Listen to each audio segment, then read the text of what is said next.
Okay, so this is Unit 1, Lesson 9. Looks like we're starting on page 71. So in this first example, I'll show you guys, it says for each diagram. And right now you only see one diagram, but if you turn the page over, you're going to see another one. We'll go over that one here in just a moment. It says, describe a translation, not now, thank you, rotation or reflection that takes line L, right here, to line L prime.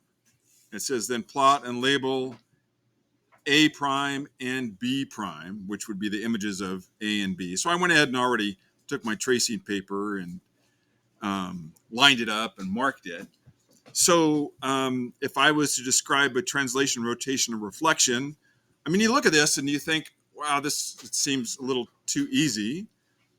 But how about if I was just to write move 3 units down? And so if I was looking at B, for example, and I moved down 1, 2, 3, then I would be have translated AB to AB prime. There's sometimes more than one way to do it. Anybody have a thought? I'll pull a stick here. Mr. Meredith, is there another one we could do? Another translation, reflection, or rotation that would do the same thing? Well, you could rotate it. Yeah, you could. And if you look for a rotation point, I assume it'd be that little bit if you go back. There's kind of a square it's making. If you go to B, down 1. If you go to B and go down 1, that's kind of the corner of a square. I think it'd be the middle. Go down 1 and over 1. Go down 1 down and over 1. Which way? What? To the left? Okay, let's see what happens. Pretty close. Pretty close. So you can do it by a reflection also. And how you describe it, is entirely up to you guys. It doesn't really matter. Sometimes there's more than one answer. Now, at the top of page 72, you're doing the same thing. They're asking you to describe, and I'm just taking my same tracing paper, describe a translation, rotation, or a reflection that would put L on L prime. L is the blue line, L prime is the green.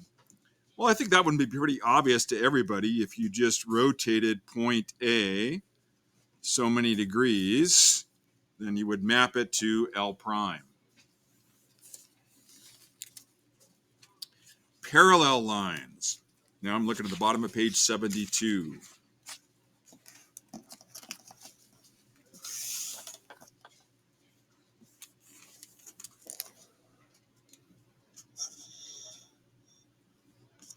All right, it says use a piece of tracing paper to trace lines A and B and point K.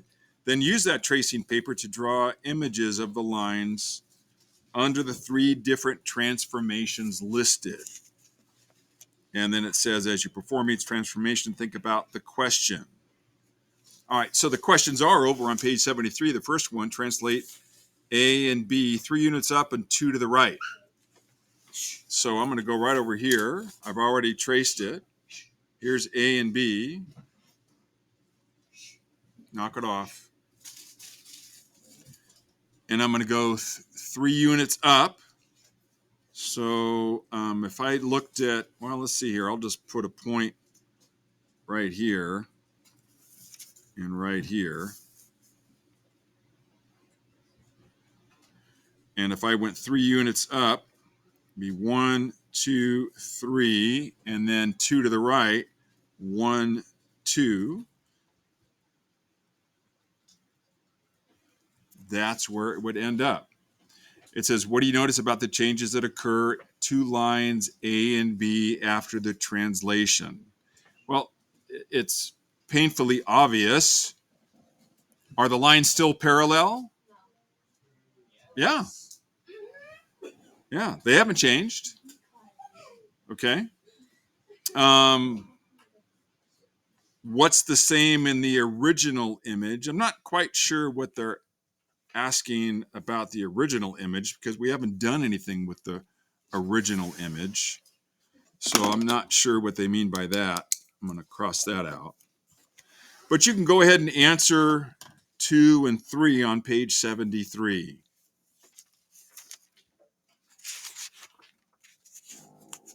Page 74, it says, are you ready for more? It says, when you rotate two parallel lines, sometimes the two original lines intersect their images and form a quadrilateral. And you can see one right here. What is the most specific thing you can say about this quadrilateral? Should I answer that question? Can it be a square, rhombus, rectangle that isn't a square? Explain your reasoning. Of course, it just depends on the degree of the rotation, how the lines end up lining up. A little bit more, bottom of page 74, it says, let's do some 180s on the diagram. Or the diagram shows a line with points labeled A, C, D, and B. Then it says, on the diagram, draw the image of the line that points to A, C, B after the line has been rotated 180 degrees around point D. So, again, I went ahead and traced it. And you can see I've lined up A and C and B and D there. Okay. So the question is, on the diagram, draw the image of the line and points A, C, and B after the line has been rotated 180 degrees around point D. So I'm just going to take my pencil here. I'm going to place it on point D, and I'm going to rotate it 180 degrees. And then you can see through the transparent paper here, it says for B, label the images of points A, B, and C, because D doesn't change because that's our point of rotation. So again, since we're doing 180 degrees, it doesn't matter whether I go clockwise or counterclockwise. Off a little bit there, but I'll line it back up.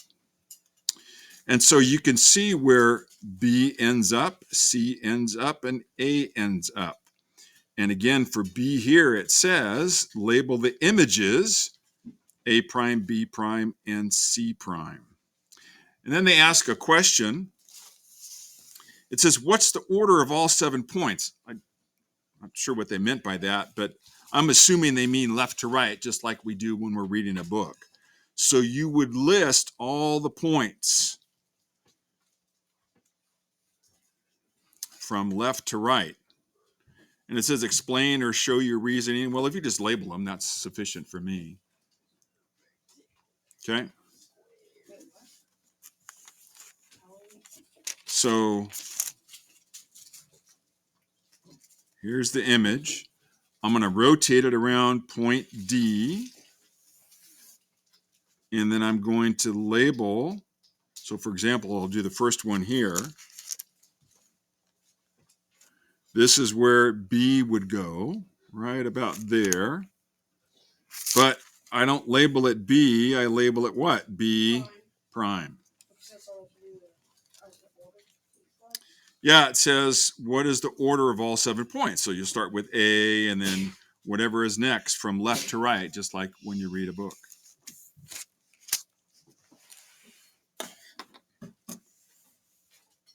Okay, so page, how are we doing on time here?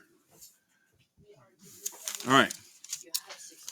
The diagram shows a line with points A and C on the line segment.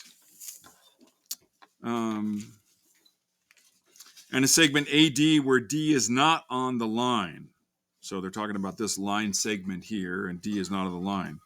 Then it says rotate the figure 180 degrees about point C.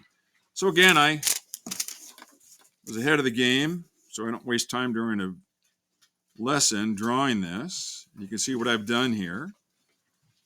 And it says rotate the figure 180 degrees around point C.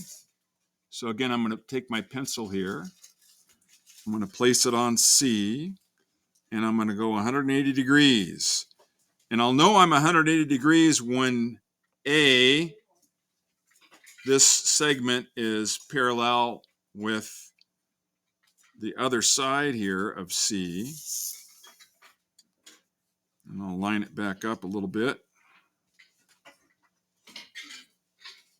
Okay.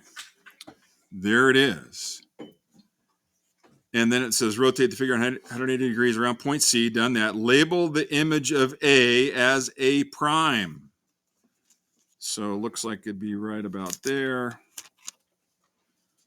And I would label that A prime. And then the image of D as D prime. And D was over here somewhere. And then it says, what do you know about the relationship between CAD? So here's C, here's A, and here's D. And angle C, A prime, D prime. So we're going to have another angle over here. What's the relationship? And then for 3, you can answer those questions.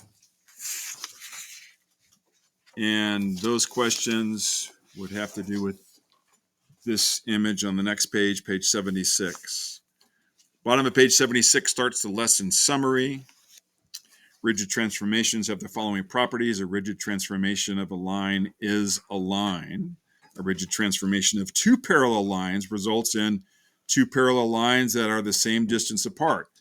We talked about that earlier. It's kind of a no-brainer. They don't change. If it's a rigid transformation, the shape does not change. Sometimes a rigid transformation takes a line to itself. So if I was to do a rigid transformation around point O of D and M, 180 degrees, I'm just mapping it back on itself. This is kind of a no-brainer. I think you guys understand this. Then again, this is a lesson summary here. There's no questions on this page, but it gives you some examples and explains some things. You should realize by now that if you have 2 lines that intersect one another, the opposing angles will always have the same measure. So if I draw any 2 lines, like right here, this measure right here and this measure right here would be the same.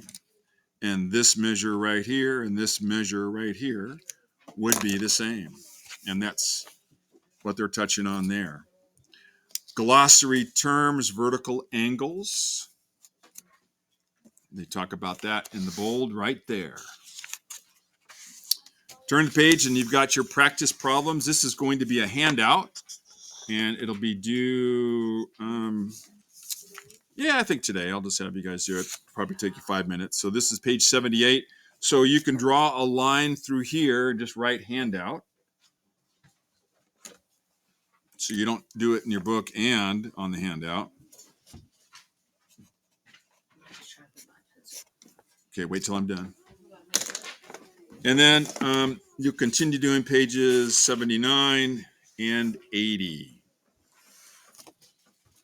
Questions on this, anybody? No? Okay.